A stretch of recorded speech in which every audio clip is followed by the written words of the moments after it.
So please welcome this week's special guest, Mick.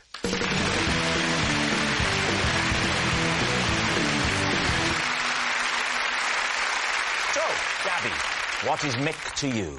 This is Mick, and I deliberately tripped him up during the wheelbarrow race at my son's sports day. OK, James, how do you know Mick? This is Mick, and for 6 months, he was my sworn enemy when a practical joke got out of hand. Then finally, Lee. This is Mick, he's my son, and I'm only allowed to see him every second Friday.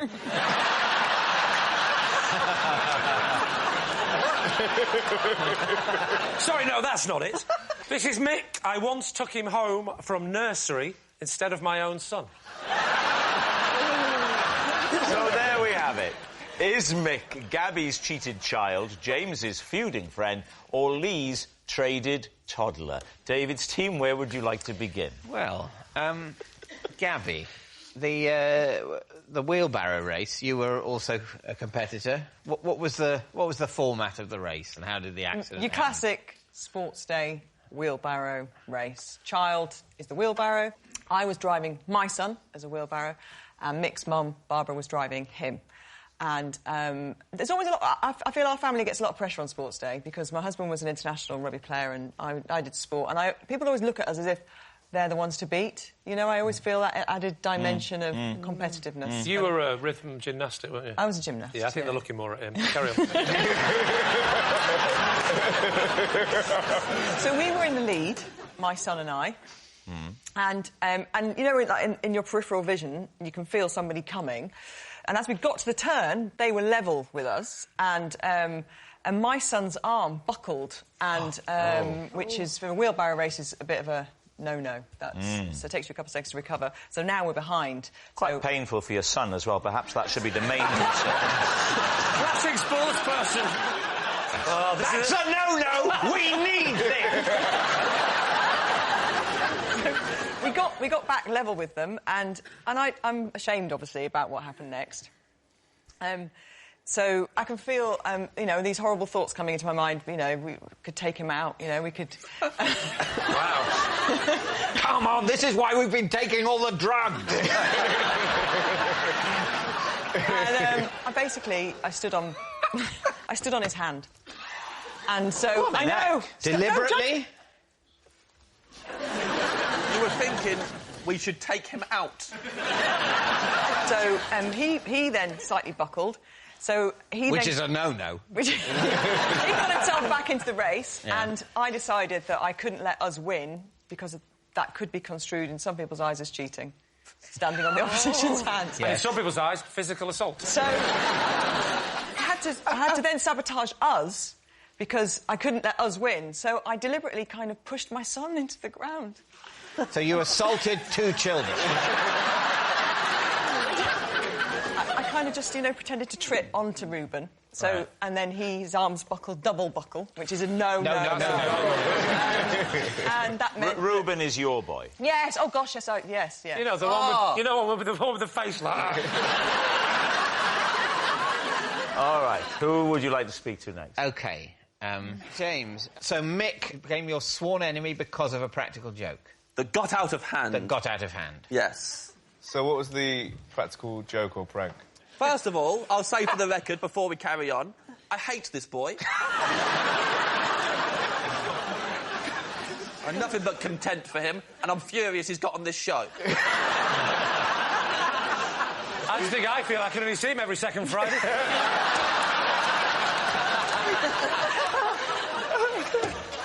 So what was the practical joke, James? He put cabbage leaves in my bed. How did he get in your room? I was staying at his house. On a sleepover? How old are you? A few years ago. Yeah, well, he wouldn't have been born. He was 9.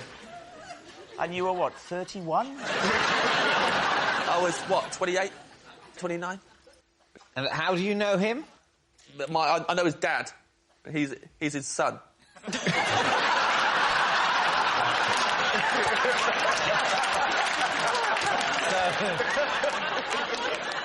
And you were staying at their house? Yes. Why did he put cabbage leaves? Why is that a thing? Well, it's not a thing until he started doing it. Yeah. There's something severely wrong with him. I don't know why he started... But you say this kind of started doing it. Was yeah. It, what do you mean, start? This is a one occasion when you're is it? sitting there. Well, I don't know. This is the first of many, David. I said got out of hand. I do not use those words lightly. So you regularly stay at the house of... Oh, no. Oh. This little man does not restrict these pranks to his own house. He has no respect for anyone's privacy and will cross any boundaries available to him. I hate him with all my heart. Yeah.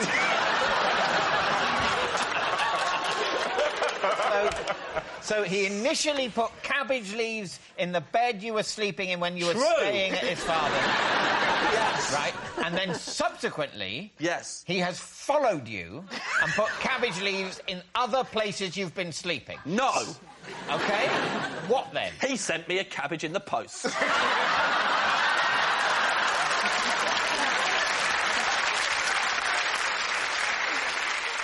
He sent me half a cabbage, cling-filmed, in a box. I was out when they delivered it. I had to go to the post office to pick it up.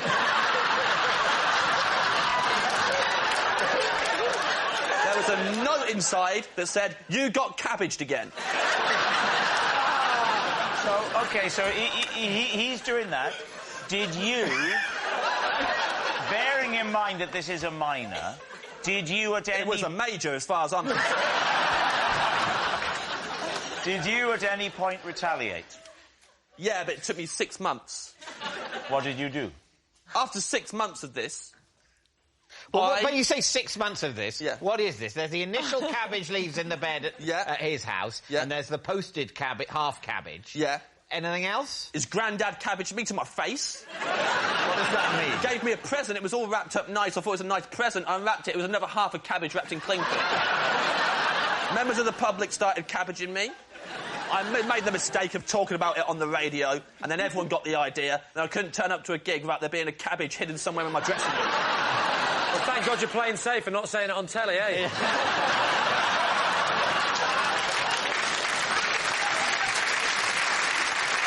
So, did you retaliate? I absolutely did. I removed all of his belongings from his bedroom and replaced them with cabbages.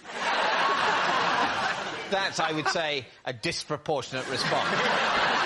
6 months of my life, David. 6 months of my life of not knowing where the next cabbage was coming from. It was horrible. I had to go big. I've been cabbaged so many times. Someone had started a Twitter account, was tweeting pictures of cabbages on me every day. They said stuff like, "Oi, oi, Savoy." It was horrible. And that was just the tip of the iceberg. It's a lettuce, you idiot. Oh, but come on, cut me some slack. No. I would say that anyone who can enjoy that joke about a lettuce would have to be a sociopath.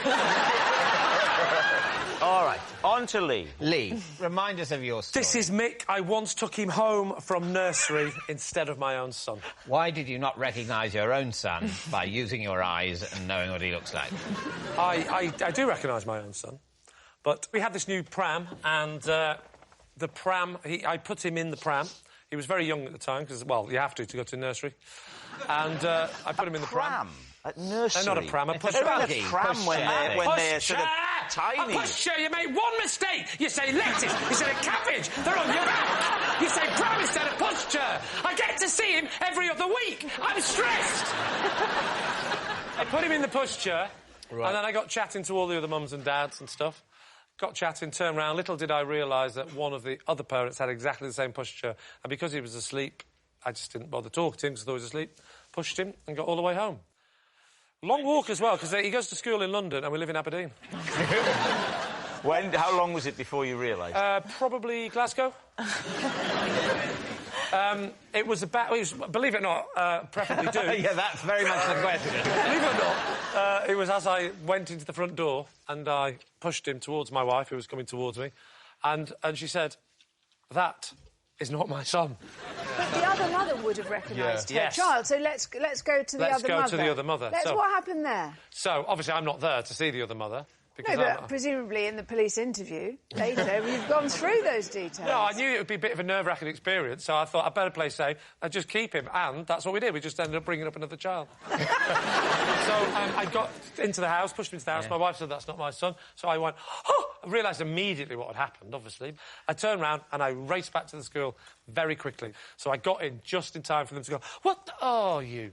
And then... So you got back just in time. Got back in time. Just before Mick's mother was going to start screaming, my child has disappeared, my child has disappeared. Yeah, because what had happened is she was getting a bit frantic, but someone had calmed her down by doing the obvious and pointing to the child and saying, use your logic here. Yeah. There's a child abductors don't tend to leave a child as well. So, David's team. Is Mick Gabby's cheated child? Maybe. James's feuding friend? Maybe. Or Lee's traded toddler? No. I think that the cabbages, that is a good trick, because cabbages, when they get warmed up, stink. I also have, been to many a sports day where the parents do get incredibly competitive. I would probably lean towards Gabby. What about you, Melvin? Which way are you leaning? I believe Gabby, but James is just weird, so I believe him even more. Your paranoid view seems to be the whole country's in on it. Now everyone's sending you cabbages. Every time people laugh at me, I suspect they're my enemy, which makes my job very difficult.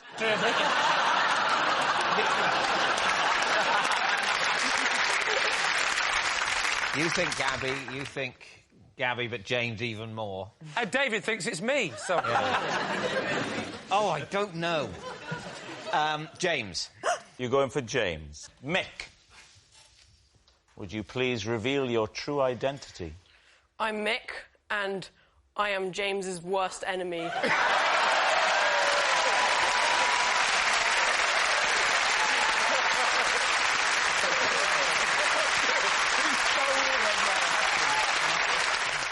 One Christmas, on hearing I wasn't going to get the present I wanted, I tried to drown myself. In protest. David C., tell us the story. Well, I wasn't going to get the present I wanted. Which was? What did you want? The Spice Girls' debut album, Spice. It's a lie. That's so weird, because I did get it, and I did try and drown myself. No!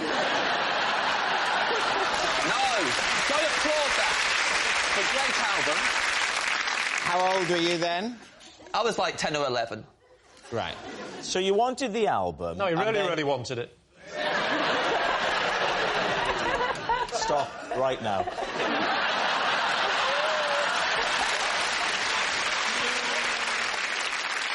So you wanted the album? Yes, I really, really wanted it. In case you don't use mine in the edit, yeah? Well, can I just say stop right now? Yeah. I love that one if they use this. Who's your friend? Big Ears?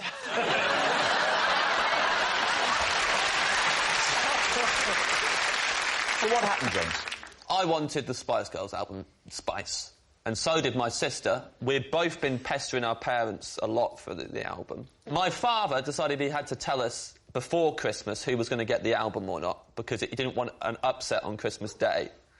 And so he waited until we were in a safe space with the local swimming pool. We'd all gone for a family swim. Yeah. And a lovely Christmassy thing to do. A lot of people do a lot of swimming in the run-up to Christmas. Yes. Because it was in honour of the 7 swans of swimming. Yeah. That's what we did. We were swimming, and then my dad called a family meeting. Shallow end? Shallow end, yes. Oh, you're not treading water during a family meeting. He said, right, it's a week until Christmas, and I'm just going to let you know that Ruth is getting the Spice Girls album. It's ridiculous. Well, where were you then? Because at the time, I looked like I overreacted.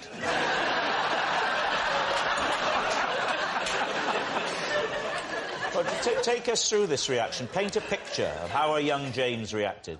It was like a storm came over me. I was very angry. And then I turned and I walked to the other end of the shallow end. I did a width. Yeah.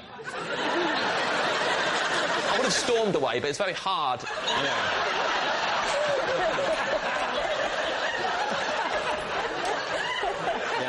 Wade through the water.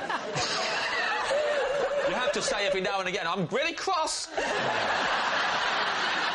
Went to the other end, and I turned round so they could see my face, and I just sat down slowly.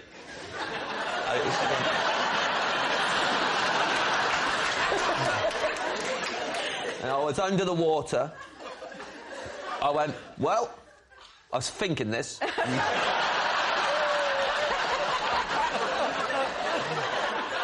I guess I'll either stay here until one of two things happens. Either I get the Spice Girls' debut album Spice, or I'm gonna die. Which happened? Well, what happened was, I came back up again, and I saw that not only were they not... They were just carried on swimming.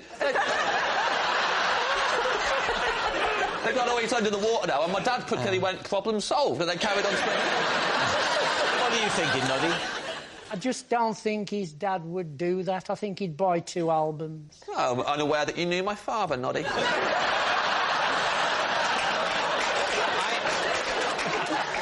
What do you think about the 2 albums buying issue? Well, like, as a parent, I just would have thought that just quietly, like, going off to HMV to buy an album is easier than taking the whole family for a group swim. So what are you going to say, David? What's it going to be? I think it's fine. I'll say lie. You think that you both think it's a lie? I'm going to say lie. OK. Yeah.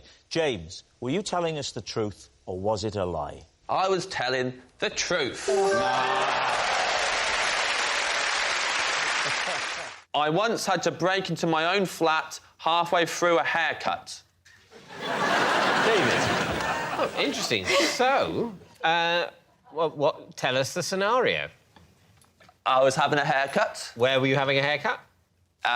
On the doorstep of my flat. Now, that's an unusual location to have a haircut. You know why? Because he didn't want to clean the hair that was on the floor in the flat, so it's outside, so just to push it. Yeah, I can understand why you might The more work you can do for me, Fred, the more... thank you very much. Yes, that's why. Why weren't you in a hairdresser's or barber shop?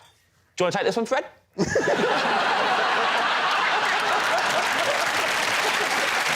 Appreciate that. Didn't have much money at the time, and my flatmate was pretty sure that she could cut my hair. She was pretty confident. But why outside? Because if you do it inside, you've got to sweep up all the hair. It's too messy. We thought if we did it outside, we wouldn't have to do that. But was there a plug? Huh? Was there a plug outside? Was it clippers, scissors? Oh, it was just scissors. That's all we had. So it was an acoustic, as it were. Yeah, it was an acoustic haircut, unplugged session. What was the haircut? Well, it was meant to be something close to this, but as it got interrupted halfway through, so it ended up that it was short at the front, short at the back, and kind of like that at the side, like quite long. Like someone took a mullet and went like that. Yeah. So she wasn't trained as a hairdresser? In no way, shape or form. And you did not mind that she was going to cut your hair? It was an adventure. Were you high? Was I? High? No, we were on the bottom of the flat. We were... I love that. Thank you, Lee. Thank you very much. They don't respect this kind of stuff, but I love that. Now, you said that you were interrupted. What was the interruption? Oh, well, we realised that we'd locked ourselves out the flat because a cat wanted to get in the front door. Asked each other, you got your keys? Neither of us had brought our keys out. Was it your cat? No, it wasn't our cat. It was just a cat wanted to get in the door, and we weren't going to be like, who you visiting? So this is not the door to your flat. This is the door to the block of flats. Yeah, we were outside, like outside. So which floor did you live in? I think we're the 3rd floor. So how did you get up there? We asked some builders for a ladder. I asked them first, and they said no. And then my friend asked them, and they said yes. And at the time, I was all like, I was a bit stupid. And I was like, they're just letting you because you're a girl. And then she pointed out, you've got half a haircut and no shoes on. Did you consider, when you noticed you'd been locked out, Yes. did you consider finishing the haircut before trying to get back in? I had to be in central London quite soon for a gig. And my wallet and everything was in the flat. I wouldn't be able to travel there, so I needed to act now. So I couldn't finish the haircut. Luckily, I'm a comic and I'm allowed to look silly. All right, what are you thinking? I don't think so. Why would you get somebody to cut your hair with scissors? I mean, if it was clippers and you had a haircut like me, I'd understand, but with scissors... I mean, it's got to be a lie. My team think it's a lie. I can see why they think it's a lie. You're happy to go with we're lie? happy to go with lie. OK. James, were you telling the truth, or was it a lie? I was telling the truth. Oh.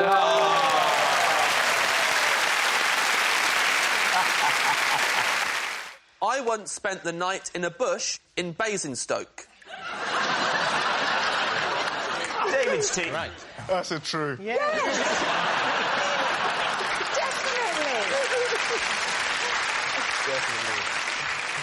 Why were you spending the night in a bush in Basingstoke? I missed my train. Where do you live? Well, at the time, I lived in Kettering in Northamptonshire, Rose of the Shires. Mm-hmm. Why didn't you go to a luxury hotel? Well, David, at the time, I had no money in my wallet at all, and my phone was dead. I had no way of contacting anyone. That certainly adds up. Why a bush? Why not a bench or, like, somewhere warmer than a bush? Well, is a bench warmer than a bush? I would say a bush is warmer than a bench. A bench is definitely colder than a bush. It's more exposed. There's an old saying, you're warmer in a bush than on a bench. So where was the bush?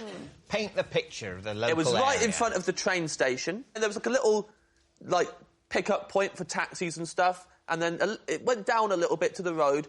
And then right in front of the road, just a load of bushes. So you didn't look for a long time for a particularly comfy spot? I'll level with you, David. The amount of time it took me to decide to sleep in the bush was embarrassingly short. Right. Was it? Now, that does surprise me. It was a quick decision. You've missed your train, and you go, right, that's it. And you immediately, like, 14 seconds later, you're snoring. Well, I actually didn't get to sleep. It was scary. I was freezing, actually. Even though the bush... It was a nice, roomy bush. Can you remember the shape of the leaves? It was like small, little Basingstoke leaves. Individual leaves? Yeah. Variegated? OK. You have to explain what that word means. It means there's sort of, there's a sort of white bit on the outside, I think. I wasn't paying attention to the leaves. I had bigger problems at the time. I wasn't sitting in the bush going, one day, I may have to justify this entire experience on what I liked it. I better memorise the leaves and whether they're gentrified or whatever you said.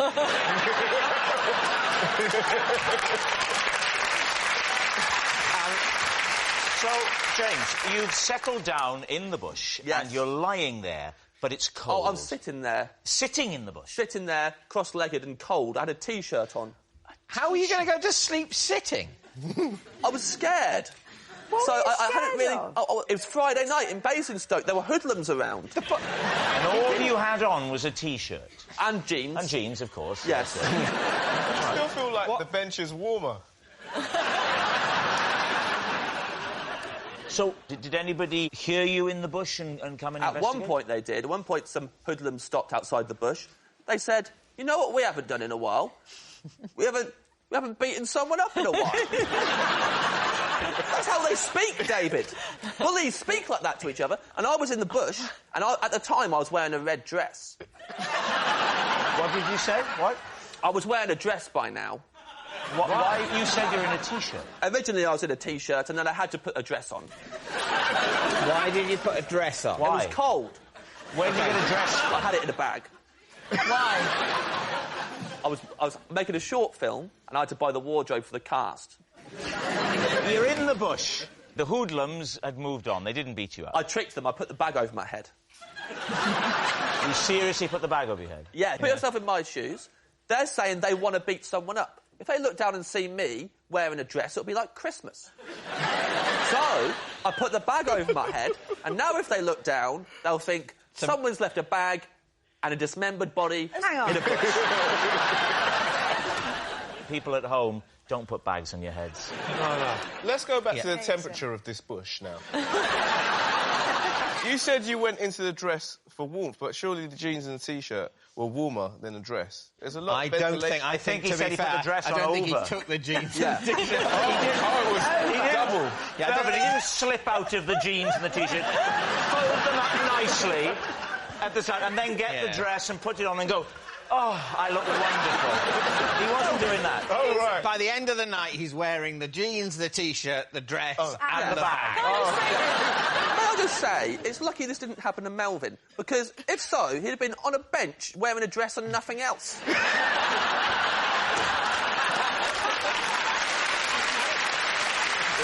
Let's go for a guess. Is he telling the truth? Melvin, what do you think? I think, looking at James, I can believe that he could put on a dress with a bag over his jeans and T-shirt, but a man that picks a bush over a bench, I can't trust.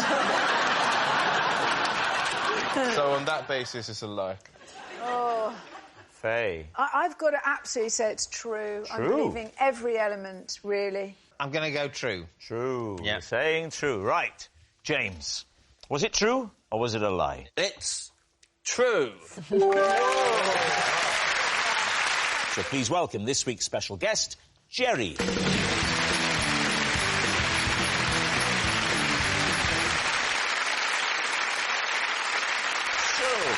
Sian, what is Jerry to you?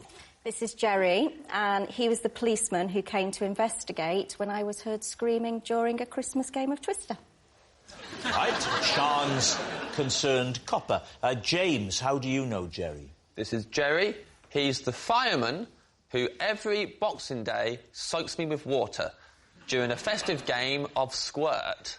Right, James's fireman friend. And finally, Lee, what's your relationship with Jerry? This is Jerry. He's the paramedic who ticked me off last Christmas after I landed my drone in his ambulance. David's team, where to begin? Sian, you were playing Twister. Yep. What was the occasion?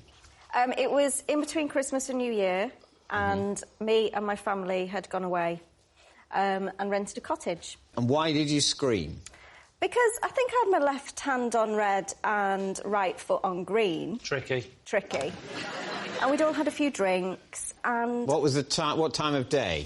Oh, it was evening. Right. It was evening. I'd say about 10:30ish. OK. And my uncle fell on my face and I screamed.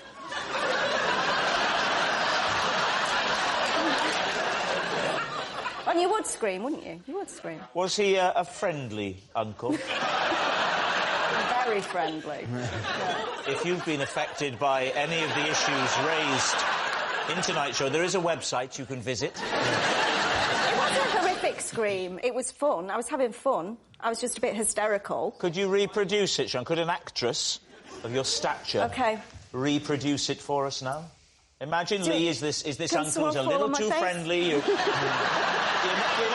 never that happy when he turns up, no matter how many presents you think, oh, it's Uncle Lee. Oh. I like the way that you said she's a good actress, so she could play the part of the screamer, but I could just play the untoward uncle naturally. So, there you are. Why don't you demonstrate the Twister? James, what are you doing? Playing the Twister mat.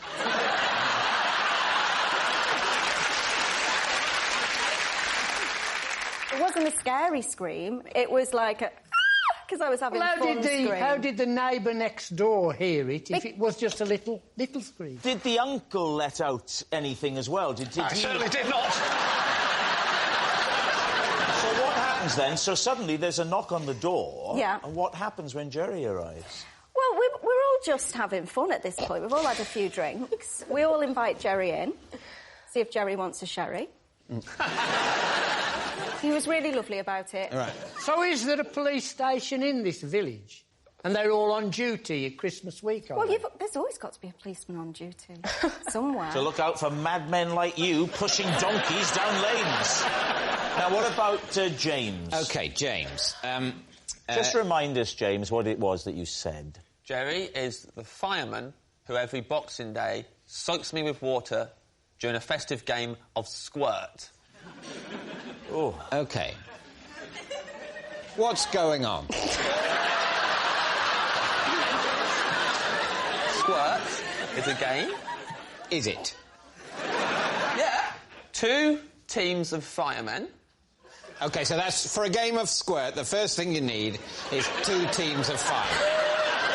And they go either side of a river. Yeah. And you get a rope, and you tie it up in a tree at one side of the river, and then you run it along and you tie it to a tree at the other side of the river. Yeah. But before you've tied it to the other side, you thread a barrel across it. Of course you do. You just thread a barrel. Yeah. What if there's a fire in the local area during the lengthy setup for a game of squirt? Well, he's not... They can't put out fires anyway. He's only volunteer. Sorry? They're just a volunteer fire brigade. They're not allowed to put out fires. What are they allowed to do? Just look at them? They are permitted to pick up litter. Where do they get the fire engines and everything from then? Their fire engine's an old one. It's more like a ice cream van that's painted red. The volunteers, do they have the uniforms? No. The Kettering Volunteer Fire Brigade have a T-shirt, and it has an emblem on it of a fire being put out by a beer.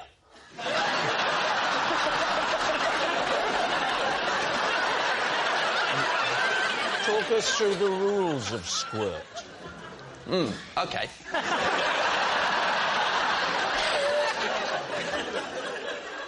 You get the barrel to the middle of the rope, right in the middle of the rope, and then both teams aim their hoses at it. Are the volunteer firemen allowed real water, or do they just mime it?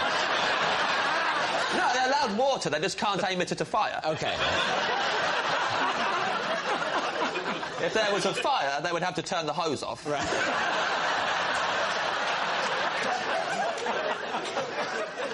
So what happens next? Someone's like, go! And then they both turn their hoses on and they aim it at the barrel. And what you're trying to do is you're trying to get the barrel, trying to squirt it along the rope so it gets to the opposition side of the bank. And all the water is hitting this barrel, and we're standing on the bridge.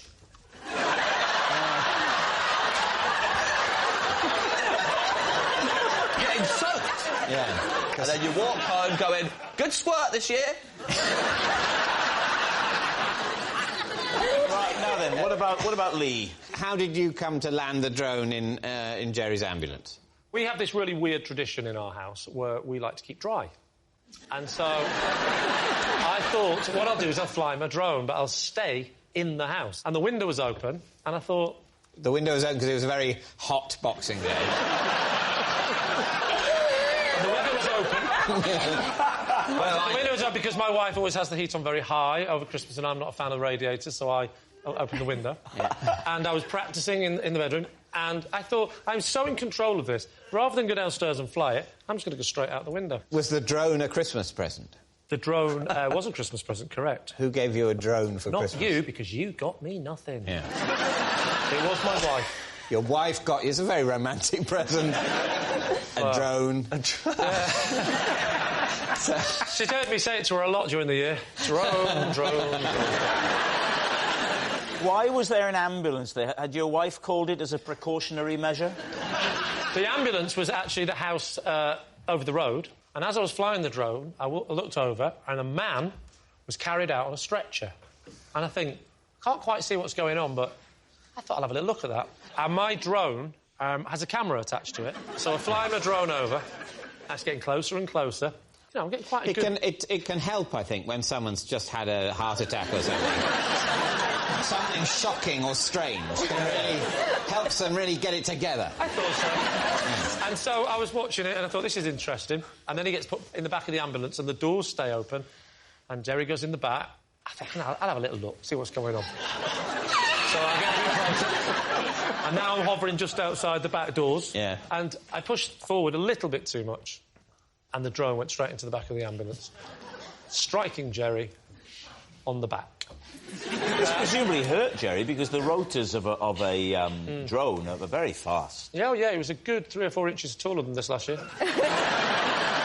So Jerry spots you leaning out of your bedroom window with a remote control. What does he then do? Oi!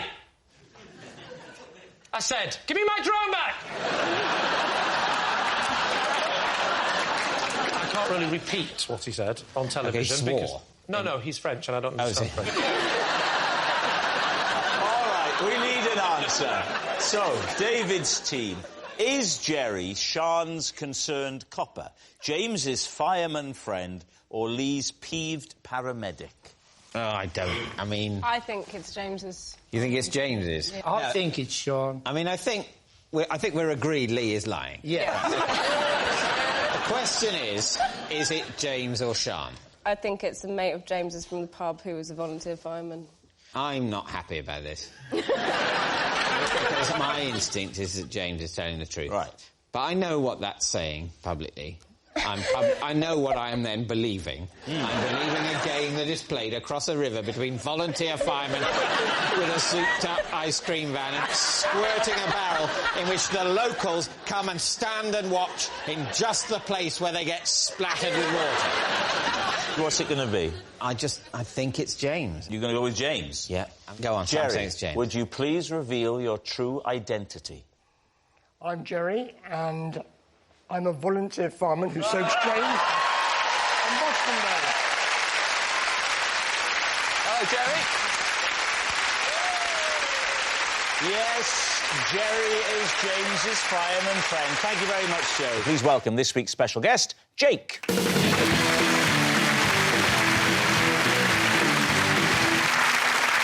So, Oti, what is Jake to you? This is Jake, and on the German version of Strictly, I knocked his tooth out with a high kick. So, Oti's damaged dancer. James, how do you know Jake? This is Jake. When he split up with his girlfriend, everyone blamed me instead of him. Right, James's break-up buddy. And finally, Lee, what is your relationship with Jake? This is Jake. I once knocked him into a grave with a frisbee.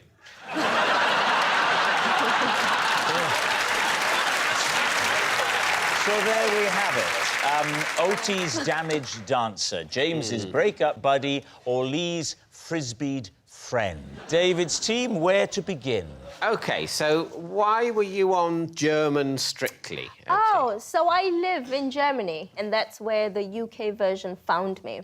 And Jake was your... He was the celebrity. What does he do? He's a weatherman. He's a weatherman. Wetterman. So what is he? Wetterman. He's a German weatherman.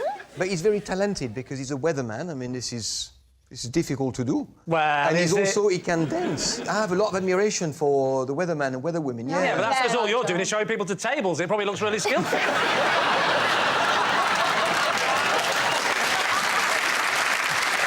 How good a dancer was he? Because on Strictly, you often have people that aren't very good. We made it up to week 9. Oh, that's not bad. No, in German, that's 0, so it means week 0. No.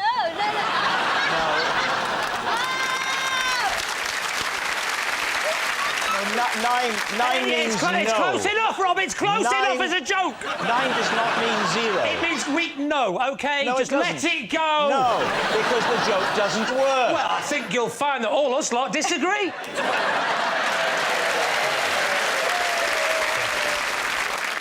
So what happened? You said you hit him? Yeah, so this was during a live show, right? And the worst part is, that was the end of the number. So you have to go there and stand by the judges. No, the worst part is he knocked his tooth out. Typical dancer mentality, and the worst thing is we got judged terribly. But did you get through to the next week?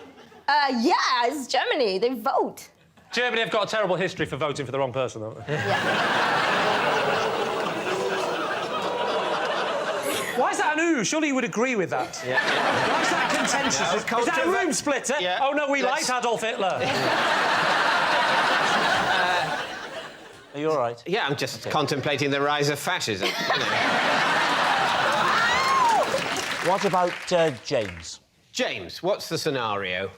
This is Jake, and when he split with his girlfriend, everyone blamed me instead of him. Why? Because I had to deliver the news. What do you mean? We wrote a letter together. We were like 15, and it was Jake's first girlfriend, and he hadn't got experience of how to break up with people. And to be fair, not even less. And we decided, he's like, I've got to break up with her, and I don't know how to do it. Why has he got to break up with her? They weren't really clicking, they didn't have much chemistry. Right. Did you write it together? Yeah, we wrote it together in a field. Do you remember that letter at all? It was... I remember it started off with, Dear Yvonne, this is the hardest letter I've ever had to write. Why were you in a field? We went for... We liked to go for a lot of walks, me and Jake. I can see what's happening in here. Am I the only one that knows what's happening here?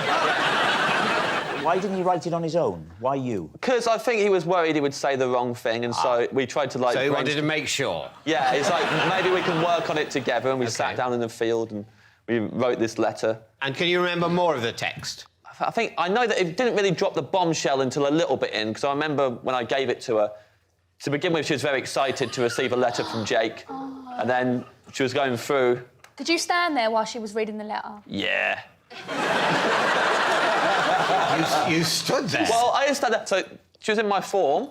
Yeah. So I had to go over to her table and go, oh, this is from Jake. Oh. And she was like, oh, Jake's given me a letter. And then all the girls on the table were like, yes! Why did you give it to in front of other people? I was 15 years old. You're a grown man. Did she look at you, like, did she blame it on you straight away? Yeah, as soon as they all got to that bit, they all looked at me and were like, I'm really furious with me and really angry. Right. I see. And Jake was, I mean, Jake's a wild boy. They kind of expected it from him.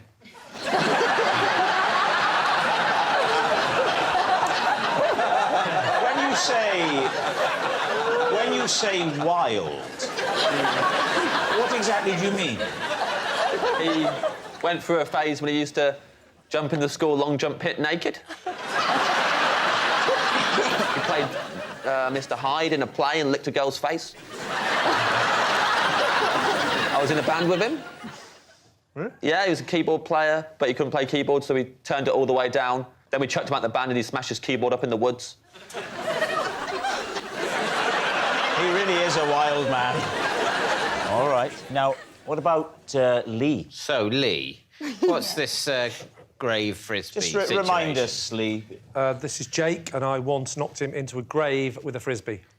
So, how did that happen? Well, there was a frisbee, and it hit him, and he fell in the grave. I mean...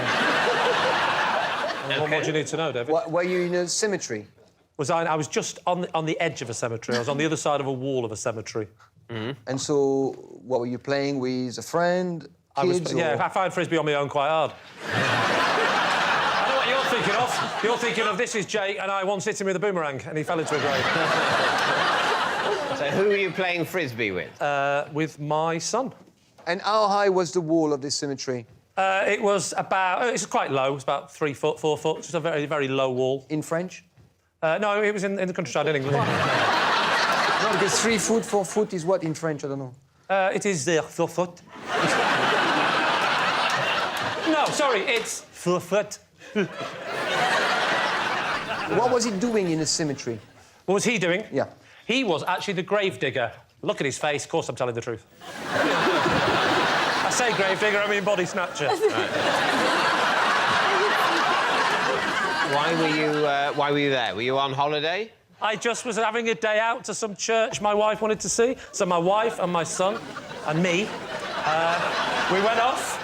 We went off to a field, had a look at a church. My wife loves a church. She had a look at the church. Me and my son are not interested in church. Are you all right there? And I said, well, me and you, we always take a frisbee because everywhere she goes and looks at, we're often on Oxford Street when she's shopping. So how did she find out about that particular church? She went on Google when she was looking about slugs.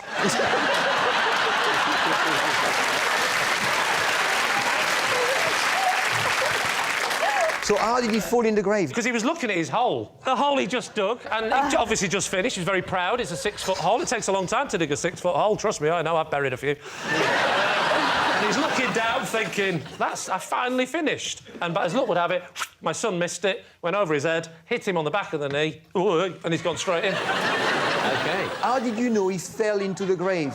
How do I know he fell in the grave? Because there was a fella stood there and then he wasn't. All right, we need an answer, so David's team. Is Jake Otie's damaged dancer, James's breakup buddy, or Lee's frisbeed friend? I don't buy the dancing, but I think James's story is very plausible, and they look alike anyway.